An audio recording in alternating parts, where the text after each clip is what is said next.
Hello! Today we are making pancakes. There are a couple super simple things you can do to drastically improve your pancakes and make them super fluffy and really delicious. So I wanted to share. Let's go! Alright, so here is tip number 1. Whip the egg and the milk first until they're frothy.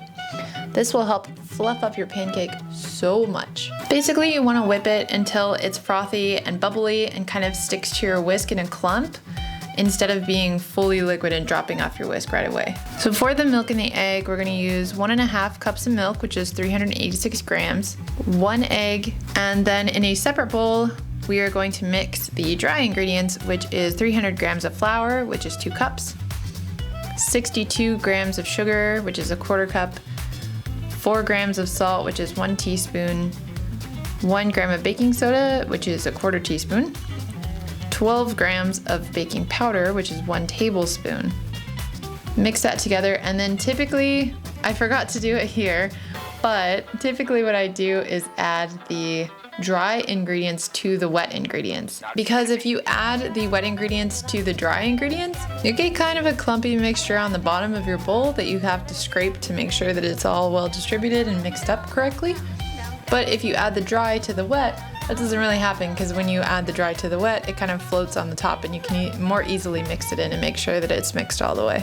And then once the dry ingredients are mixed into the wet ingredients, I'm going to add 21 grams or 2 tablespoons of melted butter and mix that in as well. Which brings us to tip number 2.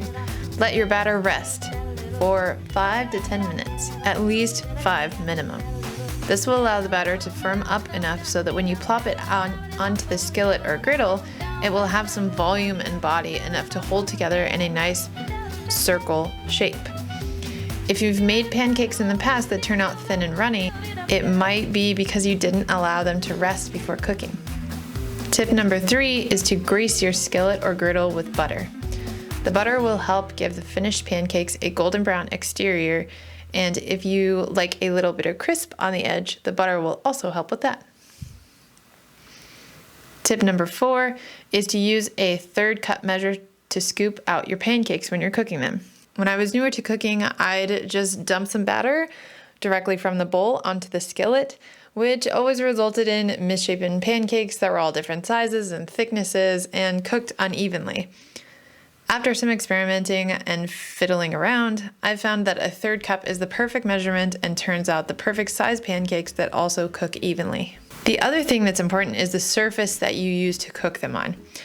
I suppose that'd be tip number 5. A mistake I've made in the past is to cook my pancakes in a skillet that wasn't big enough, or to crowd the pan, which resulted in half of the batter going up the side of the pan or being smashed against the side of the skillet so they wouldn't cook evenly.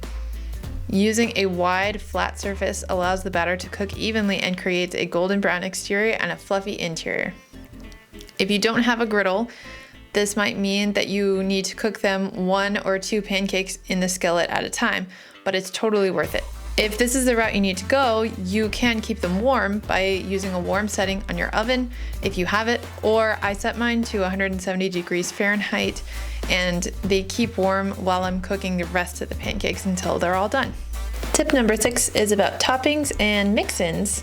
For this particular batch, I added some dried blueberries to my pancake. Whenever I add mix-ins like blueberries, chocolate chips, nuts, craisins, or anything else that has a little bit of weight to it, I add it to the pancakes as soon as I've put them on the griddle.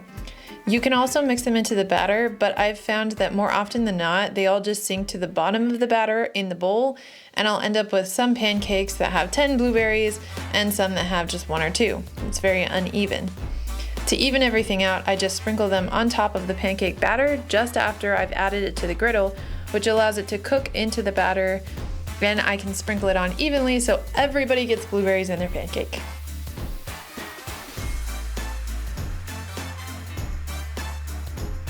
Alright, so you've mixed up your batter, let it rest, measured it out, and added your mix-ins. Now you'll need to flip them. But when? Tip number 7 is how you know when to flip your pancakes. You can set a timer. Usually the first side of a pancake takes about 2 to 3 minutes to cook, but there are also some visual indicators you can use to know when to flip them. The first is bubbles. When your pancakes are ready to be flipped, the top will form small bubbles all over. The second indicator is browning and rounding off on the sides. This one is a little bit harder to tell, but once you've done it a few times, it gets easier and easier to notice. Along with the bubbles on top, you'll notice the sides of the pancake rounding off and turning brown from the underside moving up the side of the pancake. When you notice these two things, it's ready to flip. Once you've flipped it, it'll need about another minute and it should be done. You can double check by lifting a side of the pancake with a spatula to check that it's browned to your liking, and if it's not done just yet, just leave it for another half minute or so. I've been cooking our pancakes outside on the Blackstone Griddle that we have. This thing is fantastic and I've used it for so many things so far. I'll put a link to it in the description if you guys would like to check it out. You can make tons of stuff with it. And I can fit an entire batch of pancakes all at once on it, so it is great.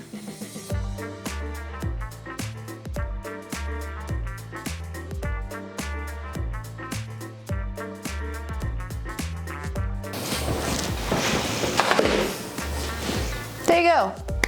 Fluffy, delicious pancakes. Super easy, super fast. All the box mix of pancake mix at the store, like the Bisquick and stuff like that, all that's made of is the dry ingredients, and then you have to add and mix up, you have to add the wet ingredients and then mix it up anyway. So stop using the box mix. Make your own, they're way better. And with just a few simple techniques, you can make them nice and fluffy, evenly sized, and cooked to perfection. I know they're good, but I'm gonna try them anyway because I'm hungry. It's just so fluffy. Look at this. See how fluffy that is? Poofy pancake. Oh. It's just so good. It's so much better to make your own, and this is definitely something that is so easy. I shouldn't talk while I'm chewing, I'm sorry. You probably have the ingredients already at home. It's just flour and, I mean, the dry ingredients are just flour, baking soda, baking powder, salt, sugar, things you have already probably. This is way better. Please try it. I'm gonna go eat me some pancake. If you like this video or you learned something, give it a like. If you'd like to learn more, subscribe to my channel. Thank you for watching and I'll see you next time. Bye.